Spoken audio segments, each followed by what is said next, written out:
Hey everyone, it's Mikki here. You're listening to Mikkipedia. This week on the podcast, I speak to Hollie Nicholson, trainer, nutrition coach, and creator of the Strong Method, a program that has helped thousands of women over 40 reclaim their confidence, strength, and energy. So Hollie is a biz bestie of mine. We're in the same business mastermind. And in this conversation, we talk about what it really means to train and thrive as a busy woman in midlife. Hollie shares how she found her passion for helping women over 40, the biggest training mistakes she sees, and how her approach has evolved from lifting like cardio in her 20s to prioritizing muscle and recovery now. And that lifting like cardio, I think, is something a lot of women can relate to. We dive into mindset shifts, hormonal changes, and the reality of balancing fitness with family work. Hollie also opens up about how to navigate body changes with compassion, stay consistent when life feels chaotic, her more recent alcohol-free journey, and why self-care isn't selfish, it's strategic. So I've got links as to where you can find Hollie over on her website and also over on Instagram in the show notes.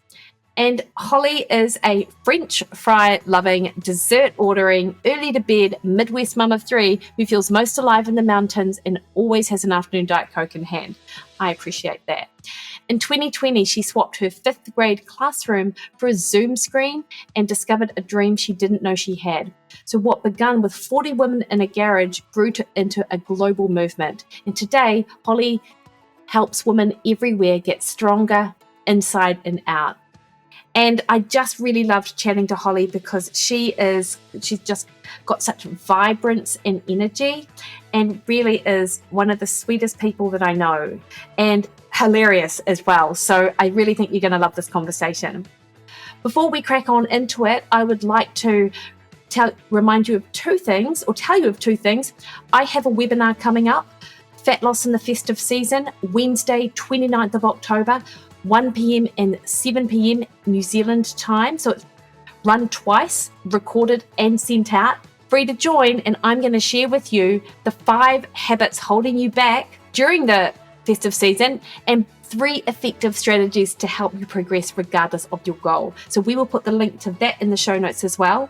And if you love Mikkipedia and you've yet to subscribe, rate, or share it with a friend, that would be amazing. Please do so. I would love it. Just over on your favorite podcast listening platform. That way, the visibility of Mikkipedia increases and more people can hear conversations that I have from the heart, like the one today with Hollie. All right, team, enjoy the conversation. Well, Hollie, I've just hit record. Thanks for being here this morning. Really great to see your face. Yeah, thank you. I know you well. I feel like I've known you for so many years now because we've been in the same business group and we're business besties. And I just always love how you show up in our little space, but also to the women that you speak to on social media, in your business and what you do, Hollie. So, thank you. Yeah. So first of all, Hollie, for the purpose of for people who don't follow you and don't know you, can you give us a little bit of your background and what got you into fitness, and not only what got you into fitness, but what got you into training other women actually? Yeah. I love telling this story. It's one of my favorite things to tell because I'm actually a teacher at heart. So when I'm coaching women, I'm like, this is what I love is to teach and to coach. And that's what I feel like I was put on this earth to do. Truly, I feel like it's my calling. And so I actually was a 5th grade teacher, and then I was a school administrator. And I, at the ripe age of 25 years old, I married a guy in finance who thought that a gym membership wasn't in the budget. So you know what? I was like, I got to figure out how to pay for this. So I had the summer off and we were newlyweds, and I went to our local YMCA and I asked somebody to teach me how to teach group fitness. So that's really where it started. 25 years old, I started teaching group fitness. I taught 1 class, sometimes 2 classes a week for a lot of years until we had kids. And almost 13 years ago, my daughter's going to be 13 on September 10th. I resigned from my teaching job, and I was a stay-at-home mom, and I was kind of going crazy, if I'm being honest, like that. That's a lot. And so I started picking up more classes at the local gym, at the local YMCA, um, to teach. So I started teaching daytime classes. And then I went back to work for a little bit as an administrator, school administrator. And then I had another kid, and it was time for me to stay home full time. And at that point, my husband was traveling a lot. And me going to the gym and teaching a class meant I got 1 hour of free childcare while I taught my class. And then I got 1 hour to myself. So I could go to the gym and teach a class, and then I could take a shower without any children, near me, which was A fantastic. luxury. A luxury. Speaking of children, I just heard them come in from school. So, anyways, that was like a complete luxury for me. So I did that, and I just really developed this like love for coaching women to be strong, to get fit, to love their bodies. I loved being around them. I loved the community that was a group fitness class. And I trained for lots of races back then. I was running half marathons. I ran my first marathon in 2010. And then I ran them, throughout having kids. So that's really where it all started. And then I taught group fitness while I was very pregnant with all my kids. Actually, I taught my class on Monday with my third kid, and I made my class wear a pink shirt or a blue shirt because I never found out the sex of my babies. And I went in labor on Wednesday when I taught the class. And so I did that for so long. And at that time, and I don't know if you've ever known this, Mikki, people were like, you like are fit and you're working out while you're pregnant. You should start a blog. So I did. And I called it Muscles and Munchkins. Oh, did you? Blogging days. Yeah. I did not know that, Hollie. And the other thing I want to ask you is, nowadays it's quite accepted that women who are pregnant are able to be active, and I know that your kids aren't that old, but I wonder was there any sort of stigma or questions around you teaching class at the same time as being pregnant? Oh, yes. Yes. I mean, okay. You can't see me on the screen here. I am 5'4". I am not tall. I'm not a big person, but I always had the biggest belly. I mean, I was so huge when I was pregnant. People would make comments to me all the time. Like, are you sure that's safe? Is that baby going to fall out? Or, I mean, the comments that I would get were just wild. I one time had a woman walk out of my class because she was like, why would I take a class from a pregnant woman? This is not going to be worth it. I was like, stay in here. I'm going to show you how good of a workout I'm going to give you. Oh, that's crazy. Yeah. So now, Hollie, so you're talking about group fitness training and obviously running, but have you always had a love for, I guess, not just athleticism, but being strong? And was your teaching reflective of that, or was it more sort of cardio based? Yeah, that's a really great question. So, as I reflect on like, when did I learn to lift weights? I was an athlete. I was a 3-sport athlete in high school, and I took a weights class in high school as my gym class. And most of the girls took aerobics. I took weights, and I think there was 2 other people in the class with me, one of them being my best friend, and she's really small. And I remember, being in high school squatting 150, 160 pounds. Oh, wow. At that point, I remember looking back thinking, man, this is awesome. I can lift what some of these guys do. And I really fell in love with it then. And then my senior year in high school, I had enough credits that I thought I wanted to work at a gym. It's so wild how things come full circle. So because I was an athlete, we had this program at school where you could, if you had enough credits, you could work a half a day, and then you could go to school a half a day. Well, most people went to school in the morning and they like went to their job in the afternoon. They worked till like 7 or 8 at night.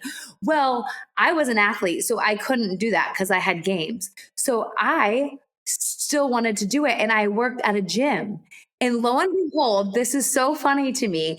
I had to get up at 5 a.m. and I worked with this man that his name, Jason was his name. And I worked at his gym. He had a private studio and he was a former football player, took me under his wing and taught me just a lot of ins and outs. And I mean, I was 17, 18 years old at the time. And I did that at 5 a.m. And then I went to school at lunchtime as a senior in high school.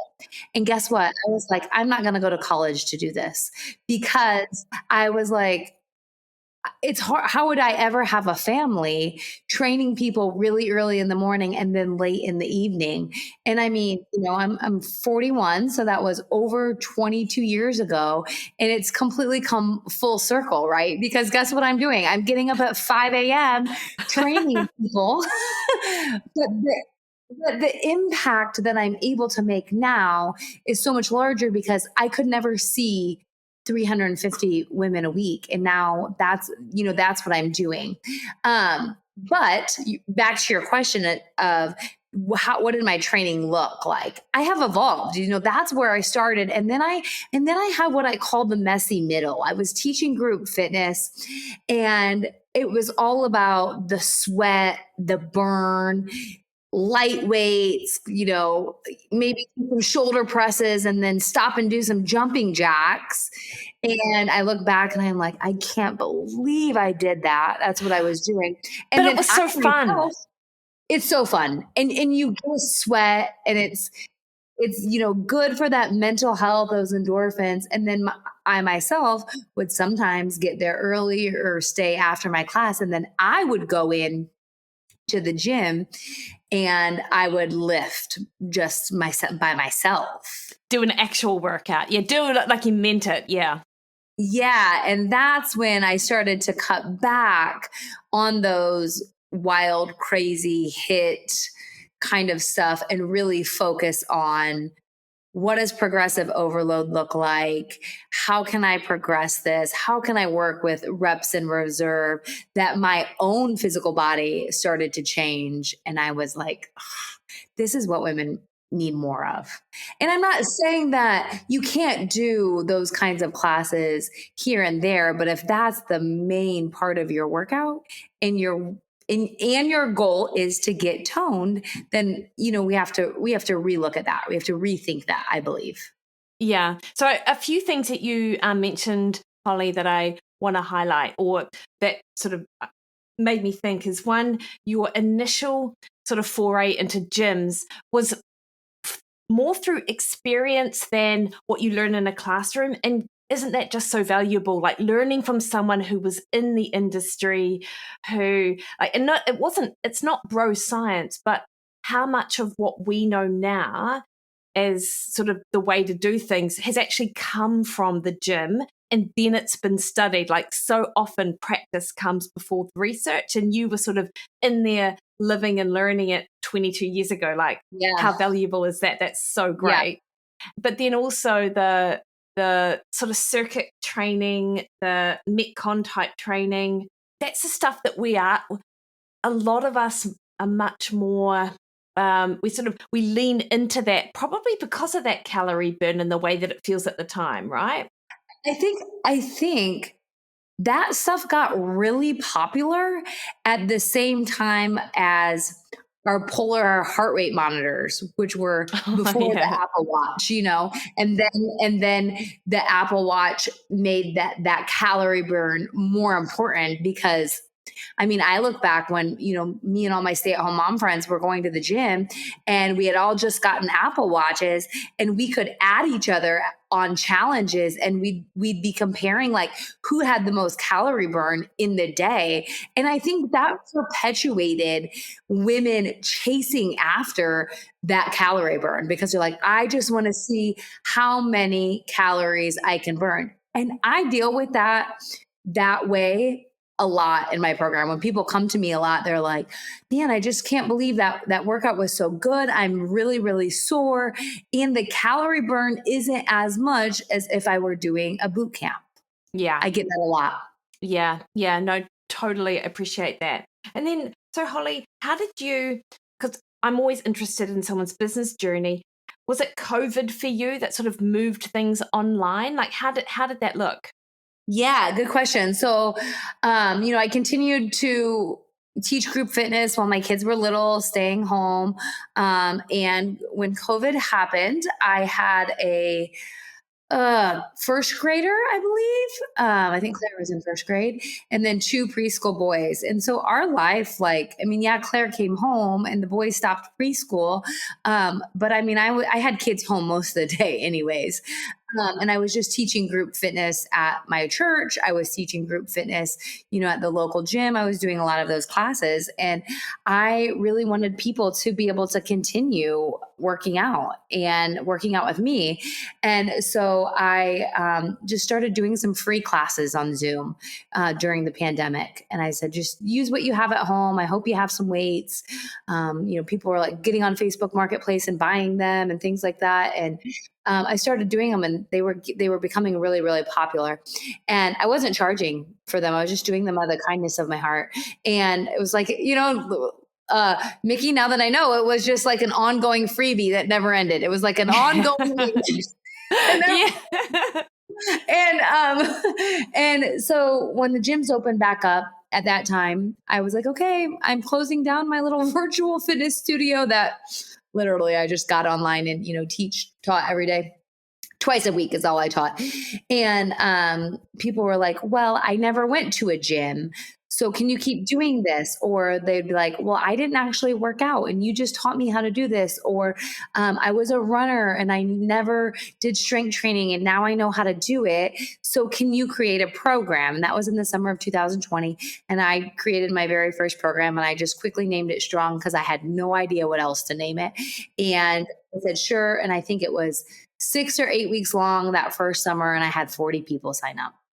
Amazing. And at that point, did you think that you were going to turn this into a business, or was this going to be a side hustle? Tell us about that.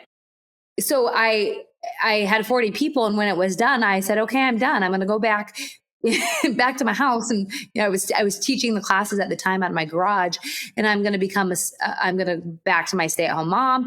And at the time, I also had a little side hustle I had about 5 in-person people that I was training per week. That was about it. I was going to go back to that.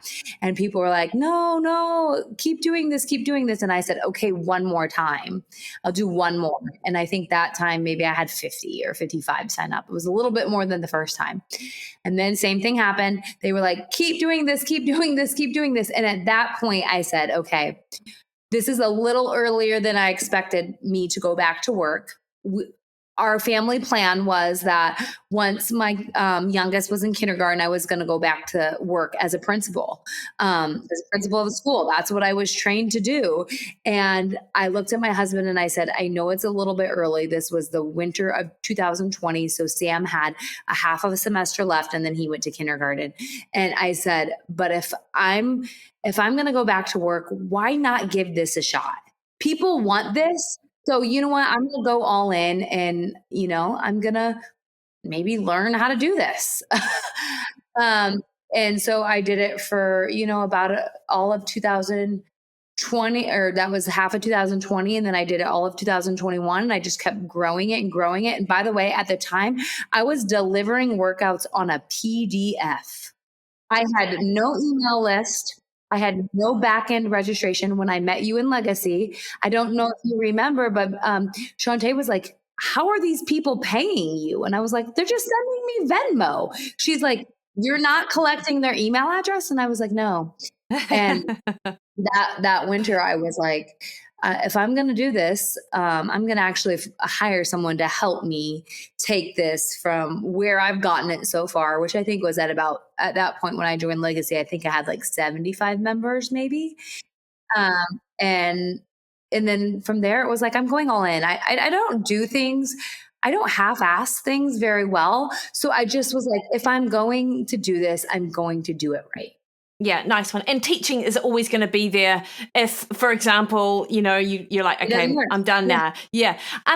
Okay, so I've got a question.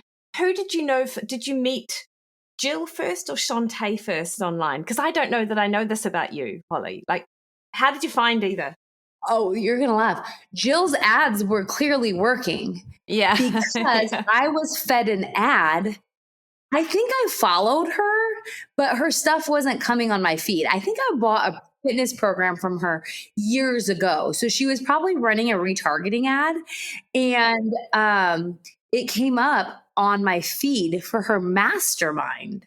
Oh, And interesting. I was like, I'm just going to fill it out. I was like, who cares? Maybe she'll accept me. I'm not quite to the income limit, but who knows? Maybe she'll accept me. And I was on my way to Colorado for Christmas, and y'all had already started Legacy. And she was like, hey, we're really full, but like, I'm going to talk to my business partner to see if if she'll allow one more person in. I had no idea who Shantae even was. I was like, Oh, who is this amazing. person? Yeah. Okay. No, this I is was good. just like, sure. Like, I don't actually know what I'm doing. And I don't know any other business coaches because I'm not like following at the time. I didn't know anybody else. Yeah, yeah. And you know what? I think it's really helpful for people listening to hear origin stories like this because, I have people who are interested in fitness and health, but also people like us who want to make a career of it, and are not sure sort of how to start. So what does it look like for you now then with regards to now you help hundreds of women online. So are you still doing it twice a week? Like how does your day sort of look? Yeah. So on Mondays, Tuesdays, and Fridays, I still wake up at 5 a.m. and I have a little bit of me time. And then I log into my computer at 5:45. I'm in the United States on Eastern time. And I log in at 5:45 and I coach the workout live for my women. Any of them that want to get on. Now, not everybody gets on because I have women in California. So that's, 2:45 a.m. their time. I have several New Zealand members. And they, obviously they're working kind of a day ahead. But they actually just kind of decide to work backwards a day because once the workout is done, that I'm done teaching it, I upload the whole entire recording to my app. So you can follow the recording of me doing the strength training workout with my morning crew, or you can just follow the app. So, it's funny because Jill always has asked me, when will you get rid of that? You don't have to do that. You could just What record. the live? Yes, yeah. But you must love it.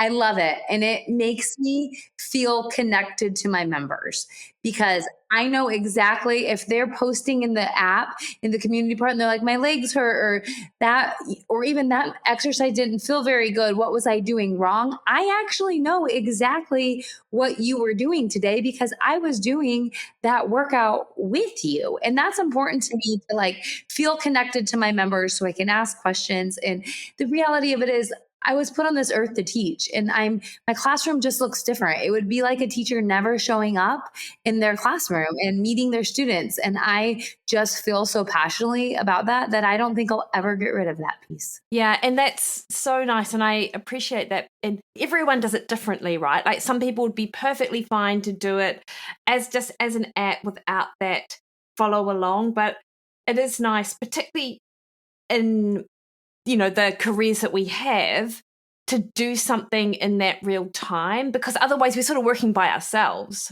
Or yeah.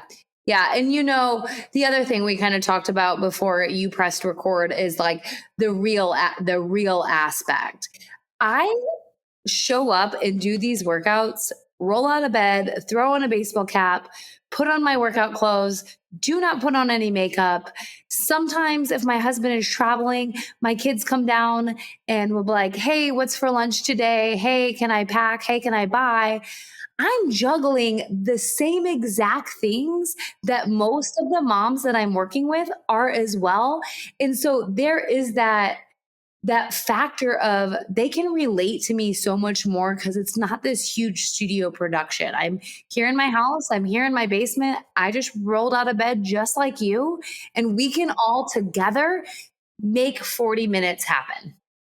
I like that. And you often hear, and I completely appreciate this, that there is everyone has 24 hours in a day, but it looks different for everyone else. And so you are exactly like your community, you're sort of grappling with the same time pressures, mum, Uber, all of it, which I think that's so helpful for everyone to see. And also, I did like your comment when we were chatting on email that people are often surprised when they might meet you in the supermarket or the grocery store and like, oh, you're just like you are on social or whatever. Yeah. I got my Diet Coke right here. Yeah. Yeah. This is another tangent, actually, and it wasn't on my list of things to chat to you about, but I know that you've been chatting on other podcasts about alcohol, actually. Can we have a little discussion around that? Because absolutely, yeah, talk to me, Hollie. Like, have you been alcohol free for almost a year now? Over a year, over a year. So it was May 13th was 1 year. That's right, I remember. And being in our industry, actually, it felt hard for me, and it felt hard to announce that because I pride myself on being relatable and being very much similar to my clientele. And I had a hard time saying I'm because already out of the gate, we are slapped with this, persona. We don't eat junk food. We exercise all the time. All these like things where we're like perfect and we're not perfect people. We all have our vices, right? And so it was like, oh, and now I don't drink. That's really hard to tell my audience. Yeah, interesting. And what was the impetus for you giving up alcohol? I'm getting older. I'm 41 and I just didn't feel good when I drank anymore. Number one, I always had a headache. I honestly I had the nickname One More Beer Hollie for a reason. Like if I had a beer, I was having two, and that just didn't make me feel good anymore. And I just wanted to have a different relationship with alcohol. And I don't identify as an alcoholic by any means. And I didn't feel like I needed to, give myself that label, to give myself the permission to say, I don't want this a part of my life anymore. Plain and simple. I also had a breast cancer scare in July of 2022. And after doing just, research and listening to different podcasts and the risks, I'm now classified as high risk for breast cancer. And, the research and the science out there that, alcohol causes cancer, it was kind of enough for me to say, you know what, I think I'm done. And, I always say, will I ever drink alcohol again? I don't know, but I know I will not drink alcohol today. And that's all that matters. I really like that because you're not framing it as a from here on in you cannot do this thing. Yes. And I think, and I do think actually when people, because this often comes up in conversations I have with people, it's not necessarily that they it's not that they don't want to give it up because they like are dependent on it. But it's almost like I don't want to make the decision that I can't have it ever again. A little bit like I'm never eating chocolate again or something. Like people have that sort of absolutism around it. Whereas I feel like much more so nowadays, a lot more people are saying, yeah, well, I'm just not drinking right now, or I'm not drinking I like the way you said I'm not drinking today. Like you're not putting real sort of it's not an all or nothing approach, which so often we can fall into. And now it seems just like a nothing burger to me. I don't even think about it. I don't even stress about going out with friends or going to social events because I'm worried about, at first I was like worried about what are people going to say. I love beer. I mean, we used to have beer together at mastermind events, and that was probably the one thing that I was just like, man, I just don't want to give that up. I love to go for a bike ride and have a beer. I love to ski a mountain and have a beer, and I didn't want to give it up. But the amount of non-alcoholic beers that are really good, it's like I don't even miss it. I can still go to a brewery.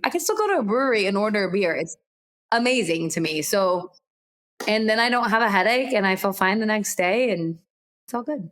No, it's nice. Did you get any pushback from your sort of in-person people when you announced? No.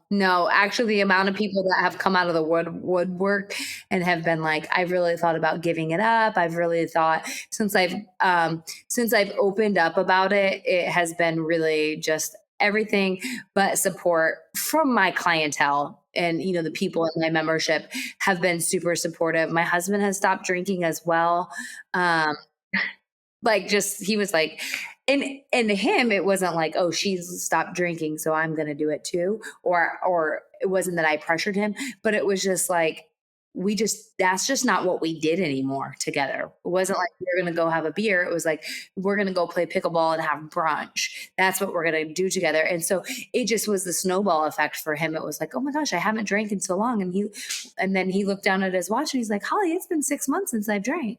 Yeah, you amazing. know and it wasn't even like this finite moment in time where he was like, today I'm gonna stop drinking, whereas I had that moment. I woke up on May 13th and I had a headache after drinking splitting a bottle of champagne with my husband, and my anxiety was through the roof. And I sent him a text message and I said, this is not worth it. I feel terrible. I'm so anxious and I have no idea why. I'm never drinking again. And that day I did say never. Yeah. But then as the time went on, I just kind of said, I just know I'm not drinking today. I'm reevaluating my relationship with alcohol. Yeah. And I think what you've just described is probably quite a common experience for a lot of people who drink, right? And it's interesting. I've recently changed because I noticed that I was drinking much more frequently since COVID, probably, than I ever had. And I just thought earlier, like a few months ago, I'm like, this is not really who I see myself as, actually. Like, I don't identify with, even though I love it, I love a beer and I love a wine and I have a good off switch, but I didn't love the frequency of it. So when I decided to change that, it's actually been, it went from me thinking I should stop, because I did actually think I've got to stop drinking as regularly as I am. And the initial sort of few weeks, I was like, so a little bit resistant. I was like, I would love a drink, but I'm quite also not stubborn. But if I decide I'm going to do something, then I don't want to let myself down, if you like. Yeah. So that initial resistance, but that faded really quickly, actually, and now I'm feel so much better. I'm like, I actually I look more forward to enjoying a drink because I have it less. I drink less when I drink. Hubster is drinking less, to your point about your husband as well. It's just it's if you hang out and do stuff together a lot of the time, then you just have that effect on each other's behavior. And it's just a nicer way to sort of be, I think. Yeah. I always say we traded our like late night wine on the back porch for really early morning coffee. Yeah. Yeah, which is lovely. And isn't it interesting as well that so often in life we almost have to justify health behavior rather than the other way around? Because I think about this with food all of the time, like people having to justify having a salad for lunch rather than whatever anyone else is eating. Isn't that interesting? Right. Or if somebody, wanted to give up dairy or something that didn't make them feel good, there is a justification that you feel like you have to say with that. And alcohol is no different, like you do feel like you have to tell the story. Unfortunately, you can't just be like, yeah, it's just not good for me, or it just doesn't make me feel good. And people can't be just okay with that. And a lot of times I think it's because especially with alcohol, when you tell somebody you're not drinking, then it all of a sudden holds up a mirror to them. Yeah, it does.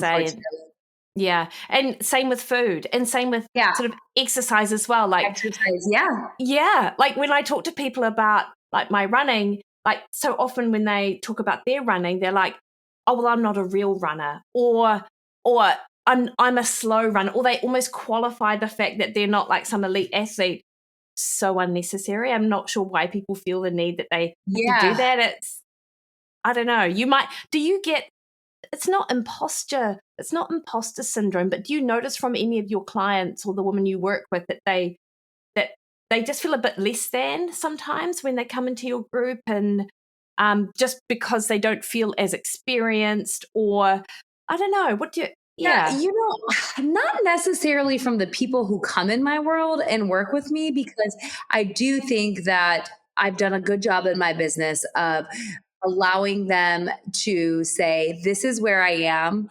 And I, Holly, am going to walk alongside you. And I want to know where you want to get. And I'm going to help you get there. And I do feel like once they make the decision to step into my world, they kind of don't feel like that anymore, because they know me and they trust who I am. But I will tell you that I have had people on the outside who have said things to me that, like, well, of course you're fit. All you do all day is work out. Because they think, because we're trainers and we're online trainers, we literally work out all day long. And the reality of it is, no, we sit at the computer as much as everybody else. So I do feel like sometimes there is that, oh, well, of course you've not, gained this much weight when you turned 40 because you have more time than I do to work out, or you have more knowledge to eat the way we eat than they do. And I do see that sometimes. But once they come into my world and realize I'm not shopping at 9 different grocery stores, I don't only buy food from the health food store. I shop at the same grocery store as most 40-year-old moms.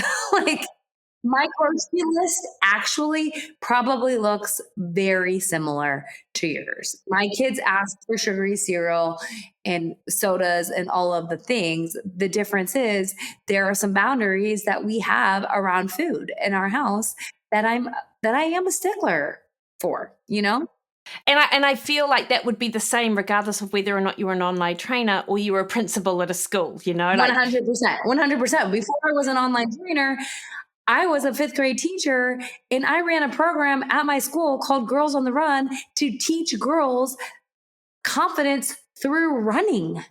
This is just a part of who I am, because I am a strong believer that we're given one body. We have one, and it's our job to take care of it. And life feels so much better when you feel good living in the body that you've been given. Yeah. Yeah, 100%, Hollie.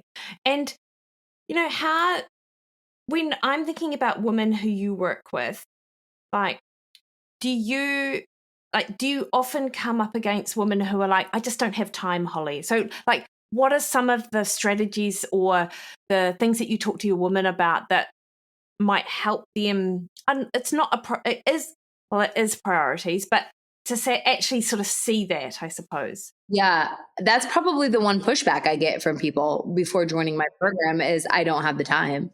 And so a lot of times I say, what does your day look like?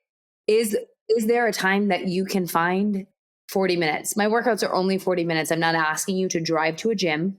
I'm not asking you to go get a bunch of things. I'm asking you, can you find a pocket of 40 minutes in your day? Are you watching Netflix? Are you scrolling social media?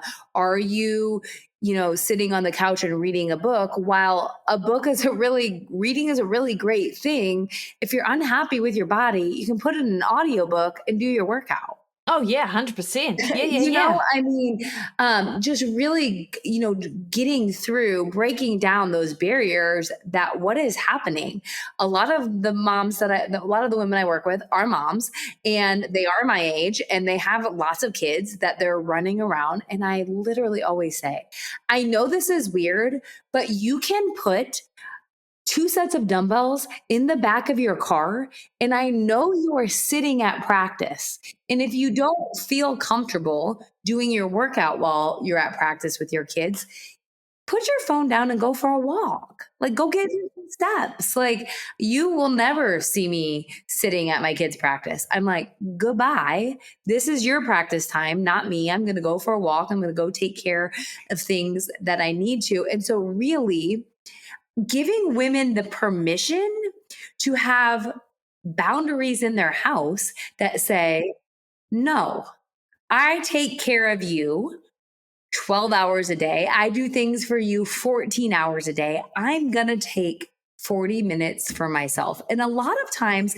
it starts with just that, allowing them to see that they're worth it. They're going to be a better mom. They're going to be a better wife. They're going to be a better colleague when they start to find time for themselves. And a lot of times I have to say, we don't have to start with 40 minutes, but I have a 10-minute rule and I use it for myself. If I'm not feeling like working out, I set a timer for 10 minutes. I actually do this in many areas of my life. I set a timer for 10 minutes. And if at the end of 10 minutes of my workout, I'm still not feeling it, then I can be done. Then I can say that today's just not my day. But do you know how many times that has actually happened? It doesn't, because once you get going, you want to do it. I do it when I clean my kitchen. I don't ever want to clean the house, but I set my timer for 10 minutes and see how much stuff can I get done in 10 minutes. And once you start seeing, okay, my counters are clean, it piles up, right? It's just like that for working out. A lot of times we think that we just grab motivation out of thin air.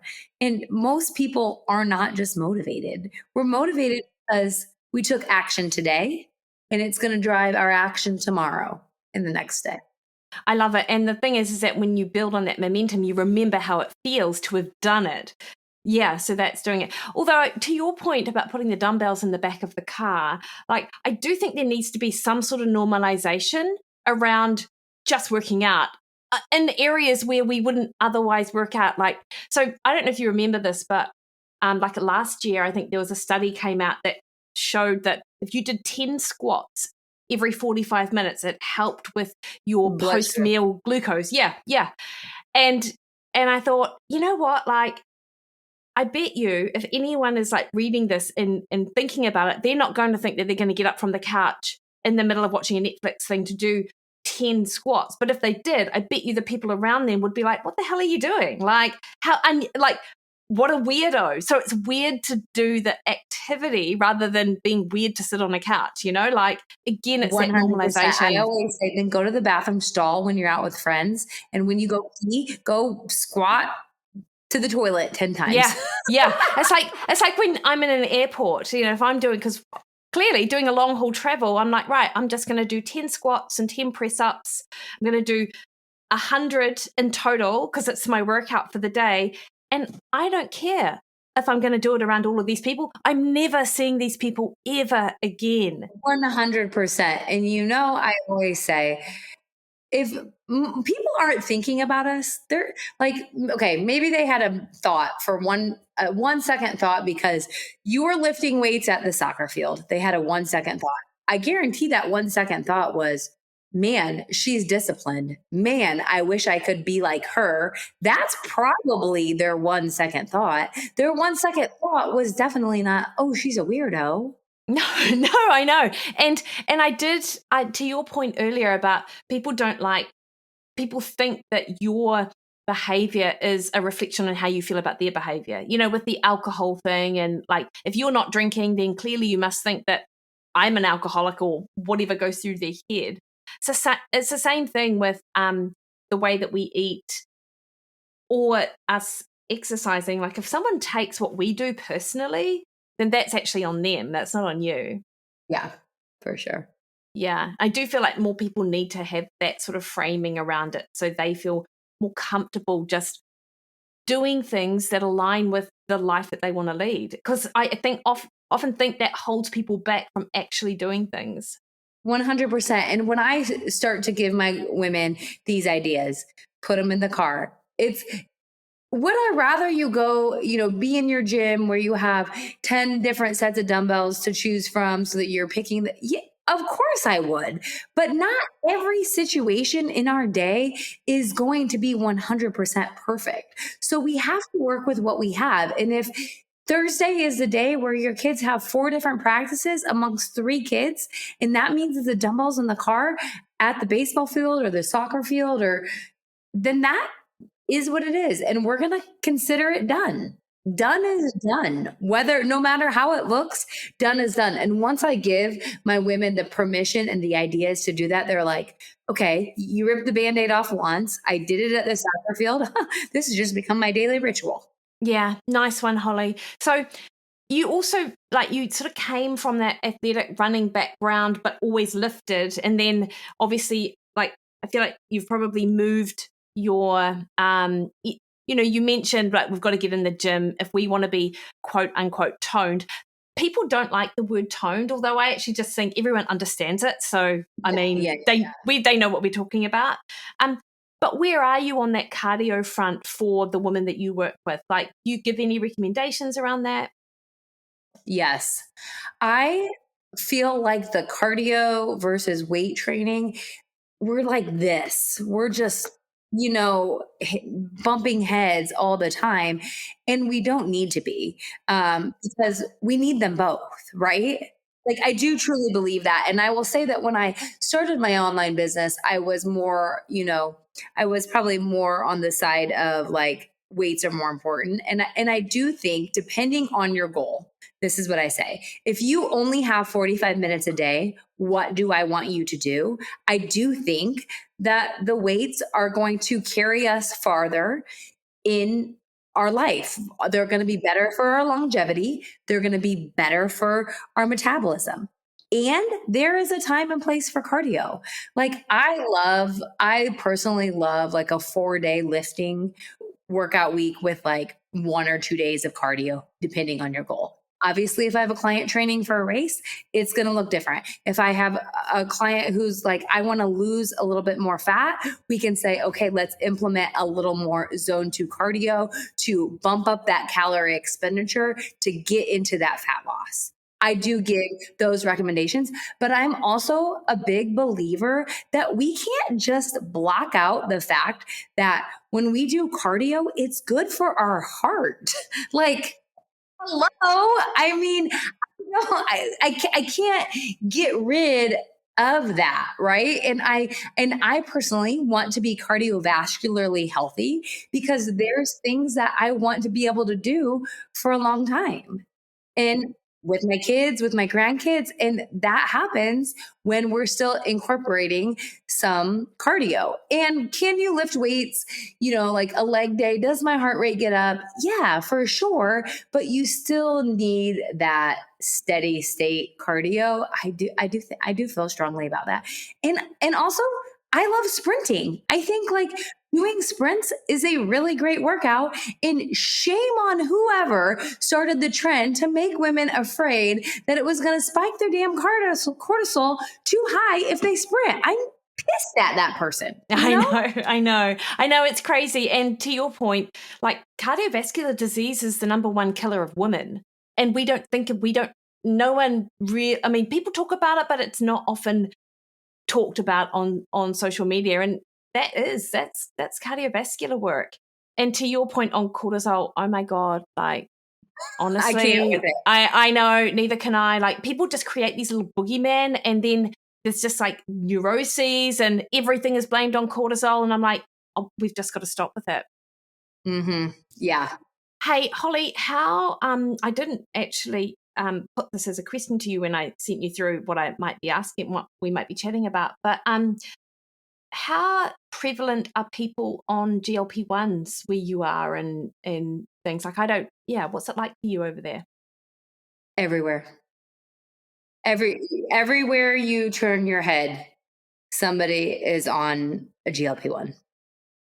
Really, where I live is a very affluent area. And so, I mean, friends, I don't think I have any family on it. Lots of friends. Every time I walk into school, it's like, oh, she must be on a GLP-1 now, or, he must be. It's very, very common. And, I've had some friends, I've had some acquaintances who have needed them and it has changed their life.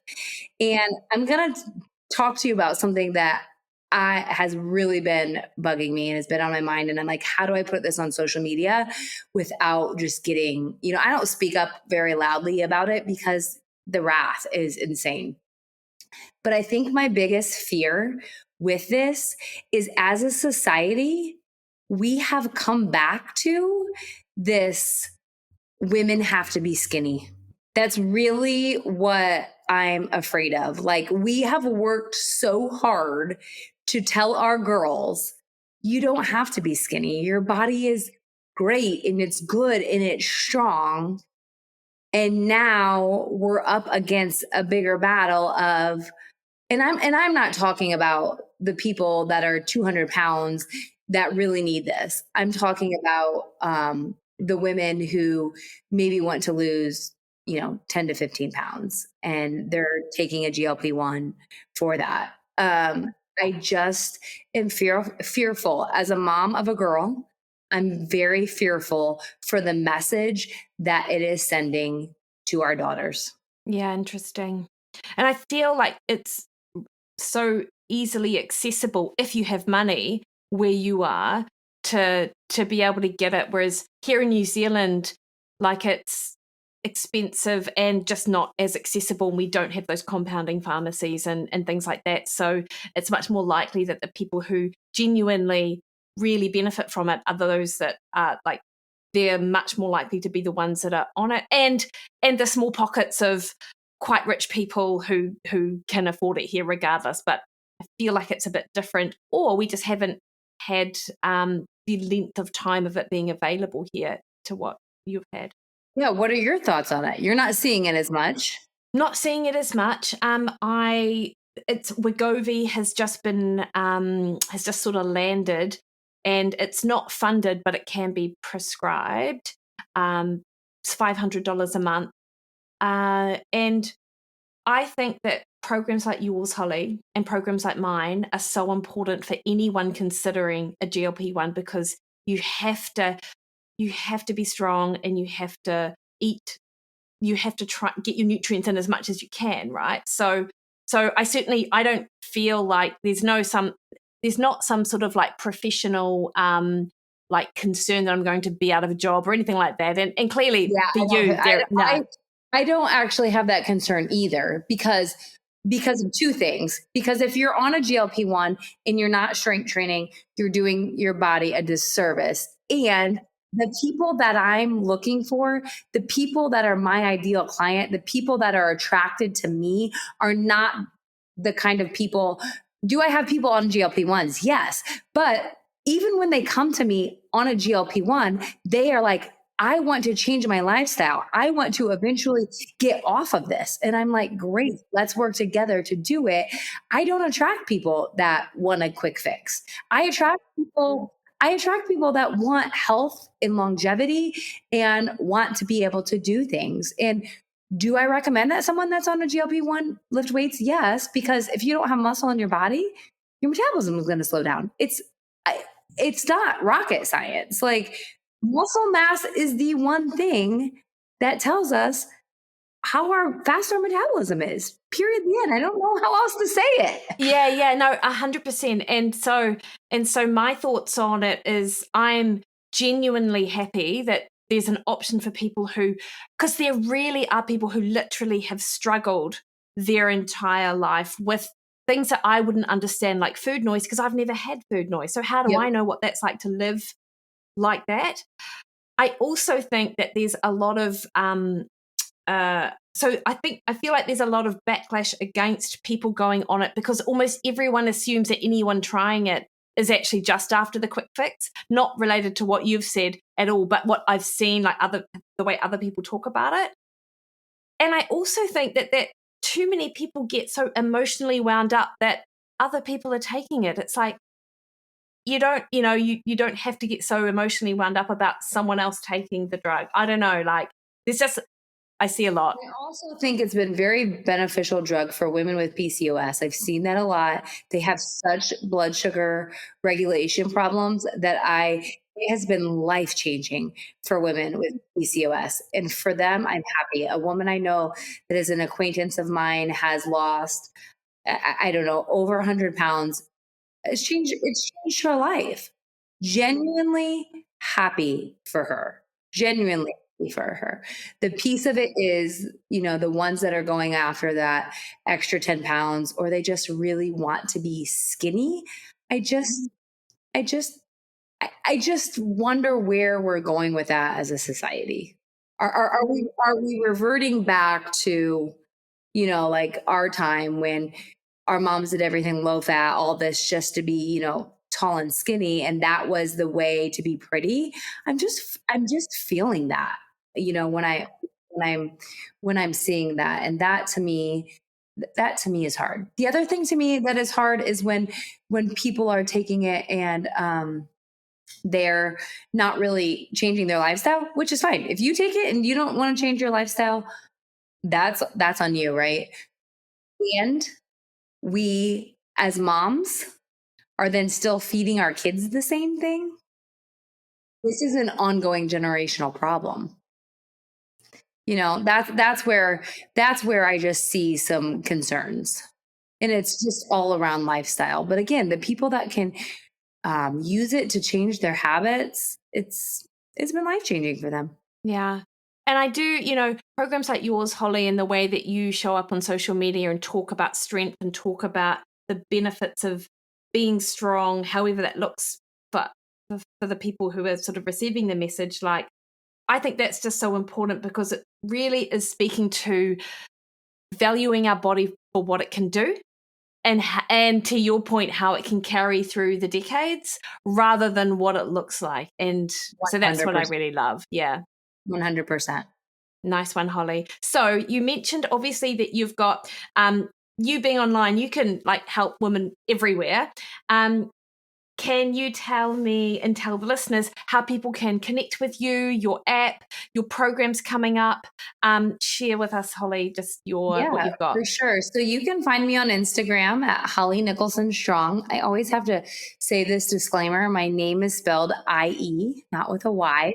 You go type in Hollie, it's Hollie. I hate that I have to say that. I've been saying that for 41 years. You can also find me on my website is the same exact thing. It's HollieNicholsonStrong.com. My program is strong. That's all the word. That's the word that you need to know is strong, because I am all about building bodies that are strong. And you're right, Mikki, that can carry us through the decade and the next decade and allow us to feel good in the body that we are building. I love it, Hollie. Thank you. And of course, I'll pop those links in the show notes to make it easy for people to find you. It's been great chatting, Hollie. You enjoy the rest of your day. Yes, you too.